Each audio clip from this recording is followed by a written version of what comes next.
오늘 청년주의를 맞이해서 우리 국일교회 모든 청년들이 하나님의 말씀과 기도로 하나님께서 귀하게 사용하는 사람들로 세워지기를 주의 이름으로 축원합니다. 그리고 이 땅의 모든 젊은이들도 우리 하나님 주시는 비전으로 살고 하나님 안에서 희망을 보고 그렇게 살아가는 하나님의 사람들이 되어지기를 주의 이름으로 축원합니다. 여러분, 우리가 이 청년주일을 맞이해서만이 아니라 우리가 이 땅의 청년들 위해서, 특별히 우리 기독 청년들을 위해서 늘 기도하는 삶을 힘써야 할 줄로 믿습니다. 우리가 지금까지는 청년 그러면은 내일의 주인공 그렇게 생각을 했습니다.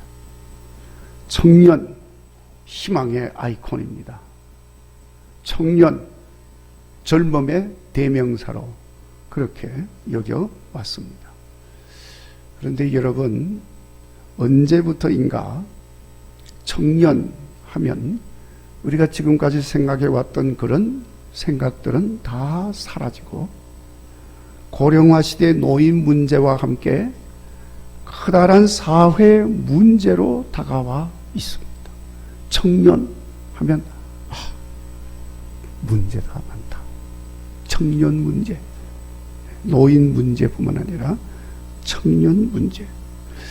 자, 이 청년이란 말과는 이렇게 걸맞지 않는 이 문제라고 하는 것이 이렇게 같이 붙어 있게 됐습니다. 더 이상 청년 문제는 개인이나 가정의 문제가 아니고 이제는 사회의 문제요, 국가의 문제가 되어 있습니다. 먼저 문제를 꼽으라 그러면 많죠. 취업 문제부터 시작을 해서 이제 다 따라 나옵니다. 줄줄이. 결혼 문제, 흑수저, 금수저로 인해서 생겨지는 불균등과 불공정한 구조적인 문제, 세대 간의 갈등 문제, 희망보다는 포기하고 살아야 하는 절망적인 상황들. 자, 여기에다가 그리고 왜곡된 청년 문화도 청년 문제를 더욱더 심각하게 이렇게 만들어가고 있습니다. 무한 경쟁 의식으로 인해서 이해하고 배려하는 의식은 다 사라지고 양보하는 미풍도 사라졌습니다. 극단적인 이기적 사고방식으로 인해서 공동체 의식이 소멸이 되었습니다. 나를 위한 삶은 보여지지만은 우리를 위한 희생과 헌신의 삶은 찾아볼 수가 없습니다. 불투명한 미래에 대한 불안으로 인한 인내심과 절제심도 다 사라졌습니다. 전에는 여러 번 들어보지도 못했던 분노 조절 장애라고 하는 이런 질병이 있는데 이런 것들이 불안한 청년들의 마음을 대변하고 있는 것입니다. 이 분노를 조절하지를 못해요.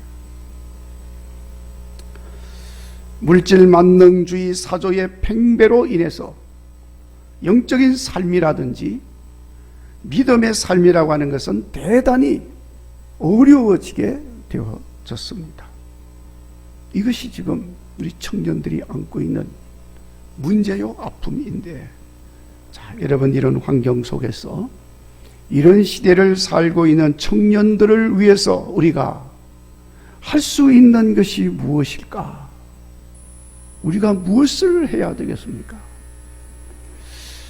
에이, 청년이니까 아프지 뭐. 그렇게 아파하면서 인생을 배우고 성숙해지는 거지. 여러분, 그렇게만 말하기에는 지금 청년들의 상황이 너무나도 절박한 상황인 것입니다. 이제 더 이상 지난 날처럼 그런 낭만적인 상황이 아닙니다. 자, 그런데 여러분, 안타깝게도 이런 상황에 있는 이 시대의 청년들을 위해서 우리가 할 수 있는 것은 그렇게 많지가 않다는 것이 더 문제인 것입니다. 그래서 여러분, 우리 다른 사람도 아니고 하나님의 백성된 우리 그리스도인 성도들은 그래서 더더구나 하나님 앞에 기도해야 합니다. 할 수 있는 게 없으니까. 기도 외에는 할 것이 없습니다. 청년들로 하여금 특별히 여호와 하나님의 역사를 경험하게 만들고 하나님을 아는 청년, 하나님의 사람으로 세워지도록 우리는 기도해야 합니다. 그 길밖에는 방법이 없습니다. 지금까지 역사를 통해서 하나님께서 보여주신 사실이 그것입니다. 아무리 어둡고 절망적인 상황이라도 하나님은 하나님의 사람을 통하여 어두운 세상을 밝히고 새로운 역사를 만들어 가셨다는 것을 우리가 알고 있습니다. 그래서 청년들을 위해서 세상이 어두울수록, 세상이 더 절망적일수록 우리는 하나님께 기도해야 합니다. 그래서 우리의 청년들로 하여금 여호와 하나님에게 사는 길이 있음을 알게 해주고 여호와 하나님에게 희망이 있음을 알려주고 아름다운 삶의 목적도 인생의 가치 있는 삶도 여호와 하나님에게 있다는 사실을 직접 깨닫도록 우리는 기도하고 인도해 주어야 할 줄로 믿습니다. 여러분, 가정마다 가풍이라고 하는 게 있습니다. 여러분 가정에도 다 가풍이 있지요? 네, 다 있습니다. 집안에 가풍이 다 있습니다. 국가가 가지는 국격이라고도 합니다만 사회적 기강이라고 하는 게 있습니다. 그래서 그 가정에서 태어난 자녀들은 자연스럽게 그 가정의 가풍을 이어받습니다. 마찬가지로 그 나라에서 태어나서 자란 사람은 그 나라의 국격에 맞는 사회적 기강에 젖어서 자라게 됩니다. 그와 마찬가지로 우리 성도의 삶에는 자연스럽게 받아들여지는 신앙의 기풍이라고 하는 게 있습니다. 저는 기풍이라는 말을 이렇게 즐겨서 사용하는데, 여러분 그 영어에 쓰는 디시플린이라 그렇게 말을 하는데 그게 우리말로는 딱 그 말이 어울리는 거예요. 뭐 기강, 규율, 예절 이런 여러 가지 의미가 포함되어 있는 그것을 기풍이라고 그러는데, 그 신앙의 기풍 속에서 자라는 자녀들은 자연스럽게 하나님의 사람으로 자라나게 되는 거예요. 여러분 요한계시록 14장 1절에 보면은 하나님의 자녀의 이마에 예수님의 이름과 하나님의 이름을 쓴 글이 있다고 기록을 하고 있습니다. 여러분 저 목장에 가면 소 키우는 사람들이 적절한 때가 되면 소 등에다가 도장을 콱 찍어요. 말 키우는 사람들 불도장을 콱 찍어 놓습니다. 그래서 그 새겨진 그걸 보고 이게 내 것이다, 자기 소유를 증명하는 거예요. 자기 소유니까 자기가 책임지는 겁니다. 하나님께서 하나님의 자녀들의 이마에 글자를 새겨놨습니다. 여호와의 이름, 예수님의 이름을 딱 새겨. 하나님 소유다. 하나님 소유니까 하나님이 책임진다는 거예요. 하나님이 지켜준다는 것입니다. 여러분 그와 마찬가지로 하나님께서는 하나님 자녀의 모든 삶을 책임지고 보호하시고 축복하시는 줄로 믿습니다. 그렇기 때문에 여러분 우리의 자녀들이 우리 교회의 청년들이, 이 땅의 청년들이 신앙의 기풍 속에서 살 수 있도록 하는 것은 아주 중요한 것입니다. 오늘 봉독한 말씀에 나오는 다니엘이 바로 그런 사람이었습니다.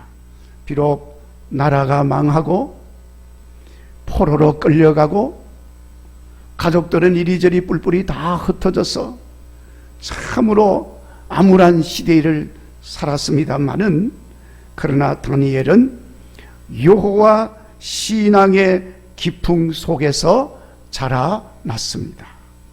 그는 하나님의 사람이었습니다.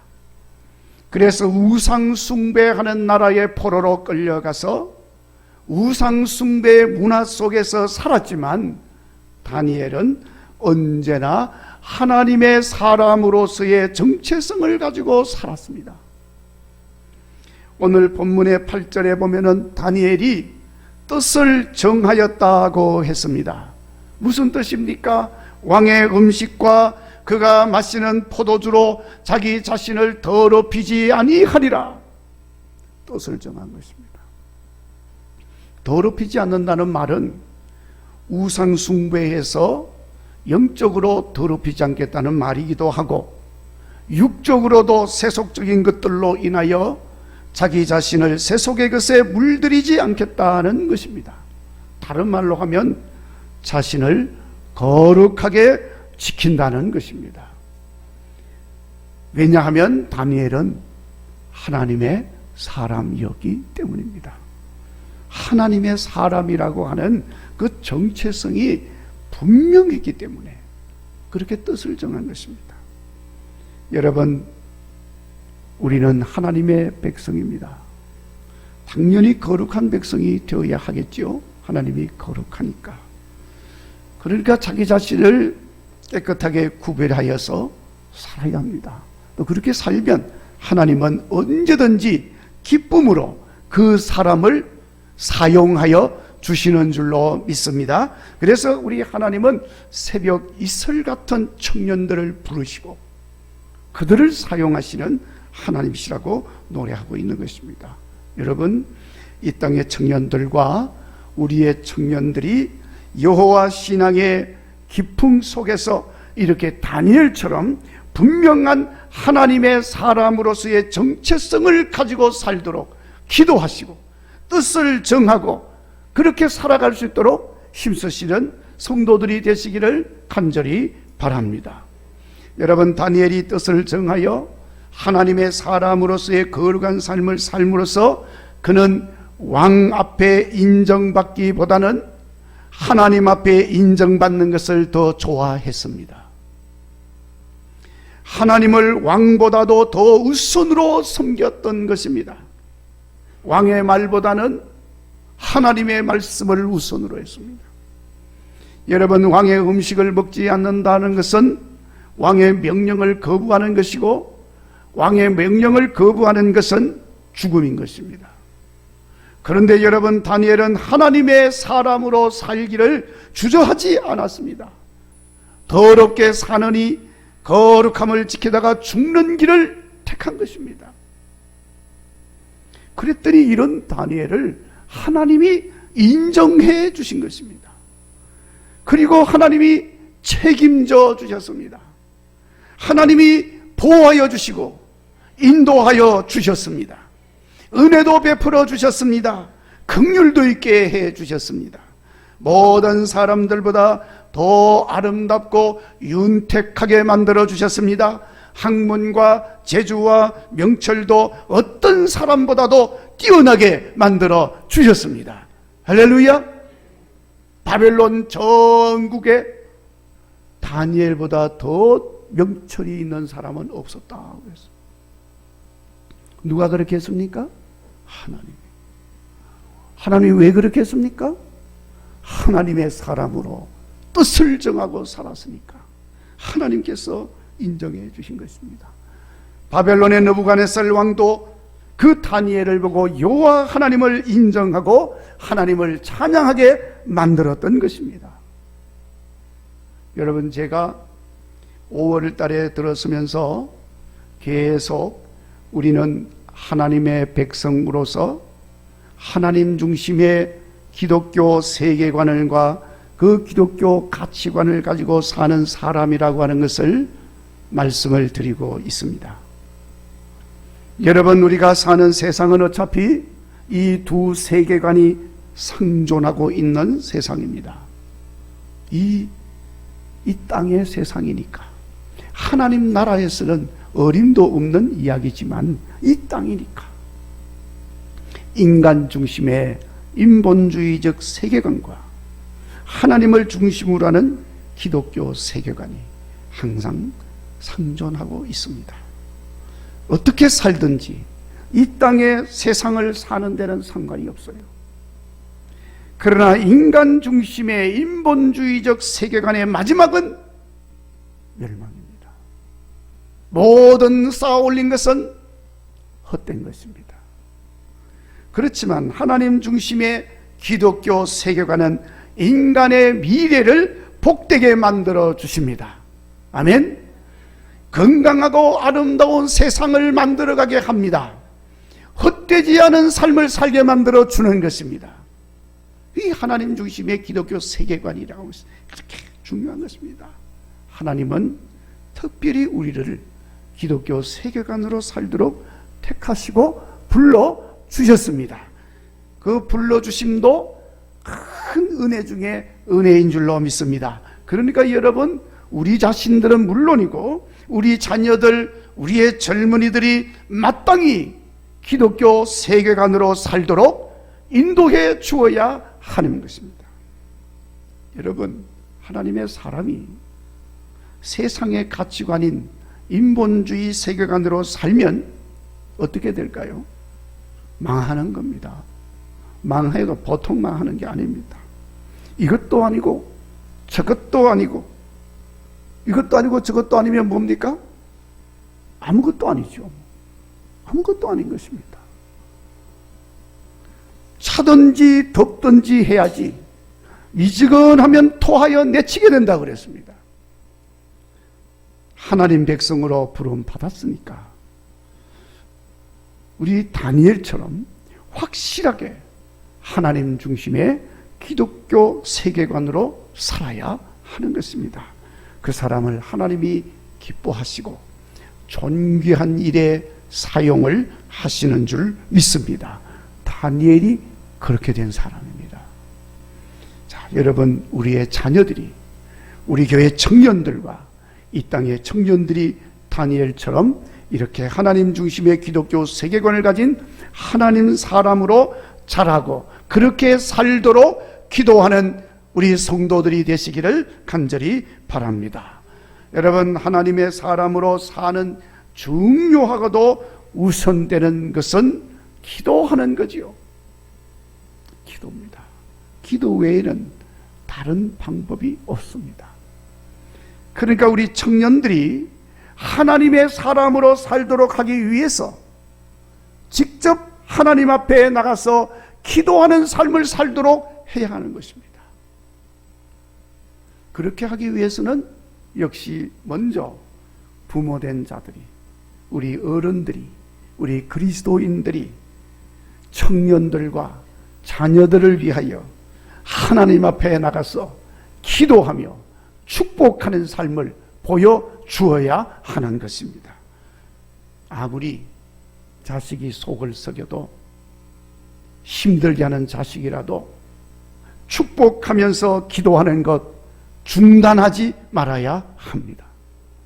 아무리 우리의 청년들이 잘못된 길로 간다 할지라도 우리는 그들을 위하여 축복하며 기도하는 것을 멈추지 말아야 하는 것입니다. 그래서 여러분, 우리가 늘 기도해야 됩니다. 우리 다시 한번 따라서 하시기를 바랍니다. 주여, 이 자녀들을 축복해 주옵소서. 주여, 이 자녀들을 불쌍히 여겨 주옵소서. 하나님 나라 위하여 사용하여 주소서. 이 민족이 나라 위하여 사용하여 주시옵소서. 주님 교회 앞에 귀하게 사용하여 주시옵소서.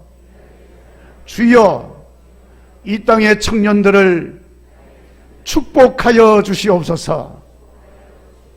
아멘. 기도해야 됩니다.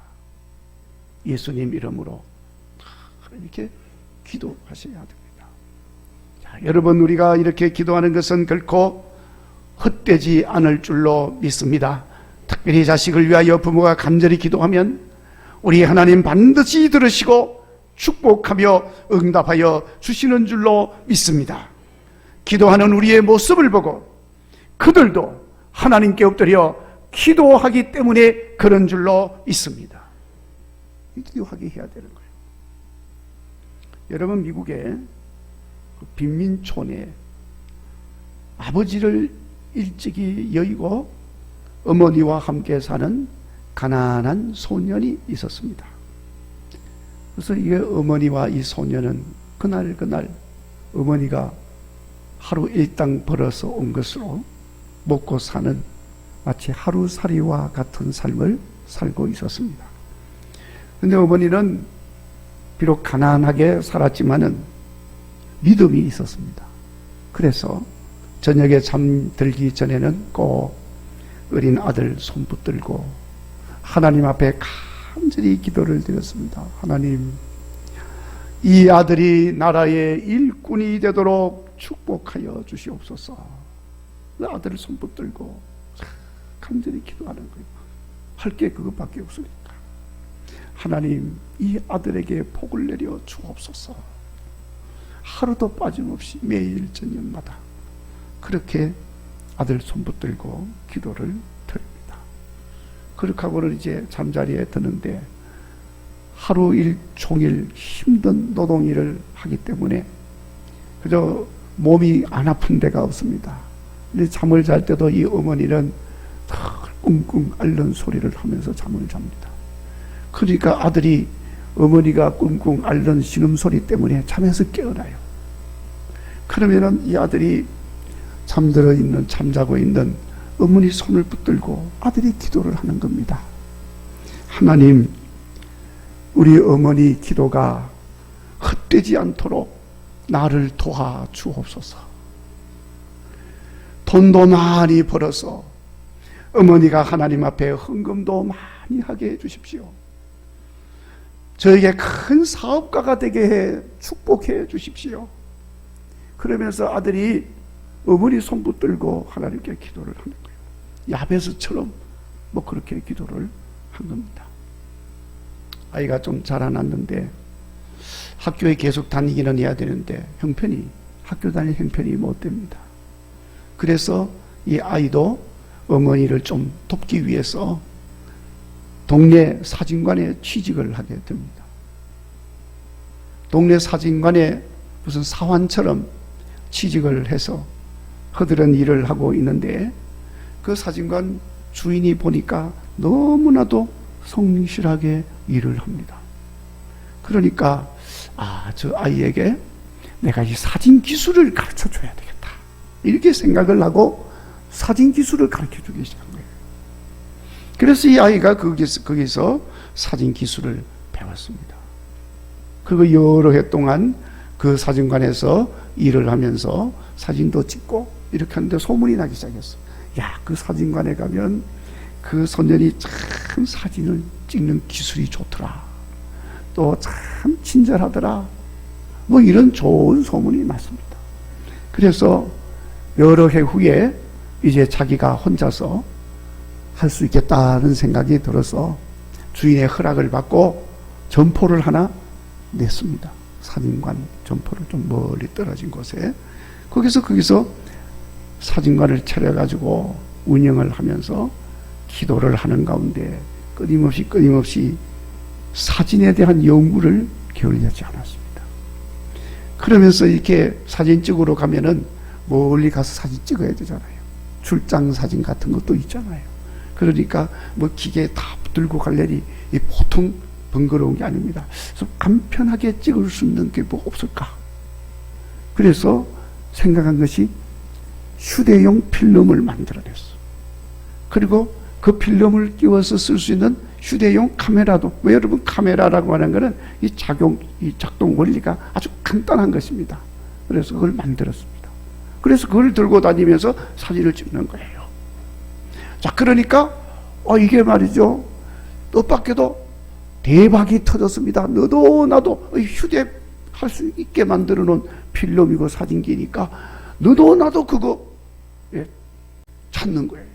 그래서 그걸 공장을 차렸습니다. 휴대용 필름과 사진기를 만들어서 팔기 시작했습니다. 그런데 이게 얼마나 대박을 터뜨렸는지 전 세계에서 이 휴대용 필름을 찾습니다. 그래서 공장을 지었습니다. 더 큰 공장을 지었습니다.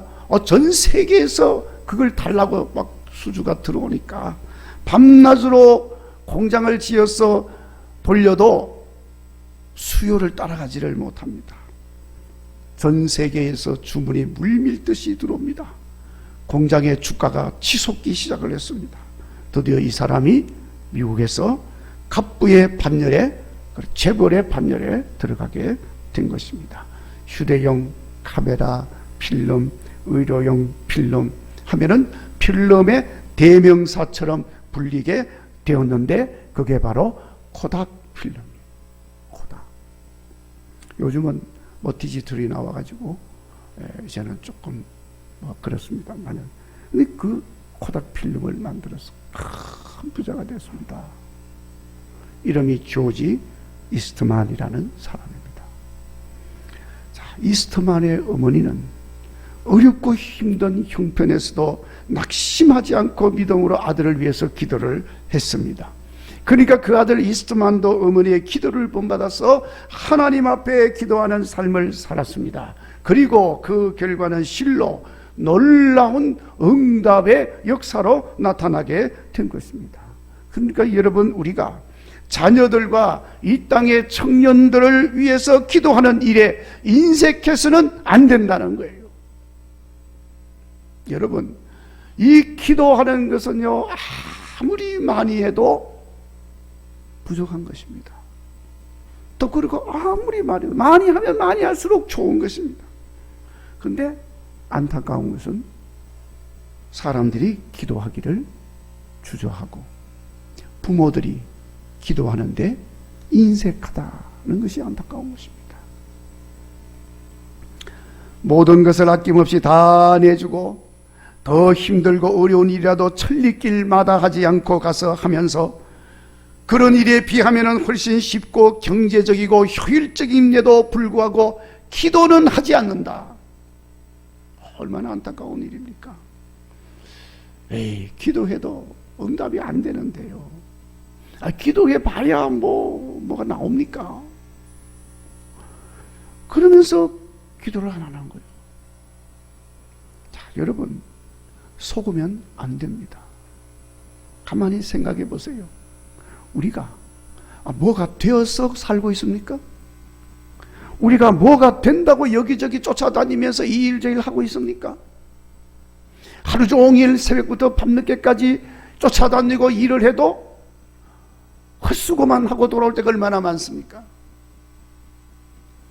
된다는 보장도 없고 실제로 아무리 힘들게 해봐야 공치사하기가 쉽습니다. 어차피 여러분, 내 힘으로 되는 것은 아무것도 없는 세상인 것입니다. 그러니까 여러분, 응답이 안 된다고 생각하고 응답이 안 된다고 기도를 안 해요? 속으면 안 됩니다. 응답이 안 된다고 생각되어져도 우리는 하나님의 말씀을 믿고 하나님을 신뢰하고 기도해야 하는 것입니다. 기도하면 어떤 상황에서도 하나님이 지켜주시고 하나님이 보호하여 주시고 하나님이 사용하셔서 존귀하게 하시는 줄로 믿습니다. 자기 자신만 존귀하게 하는 것이 아니라 온 세상의 사람들을 살리고 나라를 안전하게 세워나가는 일에 쓰임을 받게 되어집니다. 하나님의 사람 다니엘이 바로 그런 사람이었습니다. 그런 신앙의 가풍 속에서 자라서 기도하는 기도의 사람이었습니다. 다니엘은 믿음의 사람이었습니다. 거룩한 사람이었습니다. 그러니까 하나님께서 성별하셔서 존귀하게 세워주신 것입니다. 자, 여러분, 이 시대 우리의 청년들의 문제 해답이 어디에 있습니까? 이제 우리는 다니엘을 통해서 해답을 받았습니다. 우리 국일교회 모든 부모된 우리들의 간절한 기도로 다니엘 같은 훌륭한 인물이 이곳에서 배출되어 나오기를 간절히 바랍니다. 새벽이슬 같은 청년들이 존귀한 인물들로 세워지기를 바랍니다. 그래서 교회와 나라를 살리고 하나님 영광을 드러내는 귀한 역사들을 보시는 우리 성도들이 되기를 주의 이름으로 축원합니다. 기도하겠습니다. 하나님 아버지 감사합니다. 오늘 청년주의를 통해서